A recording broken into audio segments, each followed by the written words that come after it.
they have any nuclear of any form. I don't read the rest of it. চলমান আলোচনায় ইরানের সামনে 5টি বড় শর্ত তুলে ধরেছে যুক্তরাষ্ট্র। ইরানি সংবাদ মাধ্যম ফার্স নিউজের প্রতিবেদনে বলা হয়েছে, তেহরানের পারমাণবিক কর্মসূচি ও আঞ্চলিক উত্তেজনা ঘিরে ওয়াশিংটন কঠোর অবস্থান নিয়েছে। প্রতিবেদনে বলা হয়, অতীতের নিষেধাজ্ঞা ও নীতিগত সিদ্ধান্তে ইরানের যে ক্ষতি হয়েছে তার জন্য কোনো ধরনের ক্ষতিপূরণ দিতে অস্বীকৃতি জানিয়েছে যুক্তরাষ্ট্র।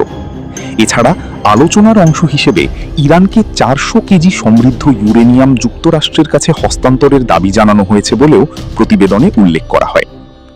আরেকটি শর্তে বলা হয়েছে, ইরানের পারমাণবিক স্থাপনাগুলোর মধ্যে কেবল একটি সক্রিয় রাখা যাবে। একই সঙ্গে বিদেশে জব্দ থাকা ইরানের সম্পদের 25% ছাড় দিতে রাজি হয়নি ওয়াশিংটন। প্রতিবেদনে আরও বলা হয়, বিভিন্ন অঞ্চলের সংঘাত বন্ধের বিষয়টিকে আলোচনার অগ্রগতি ও সমাপ্তির সঙ্গে যুক্ত করেছে যুক্তরাষ্ট্র। এমনকি এসব শর্ত মানা হলেও যুক্তরাষ্ট্র ও ইসরায়েলের সামরিক হুমকি বহাল থাকবে বলেও দাবি করা হয়েছে।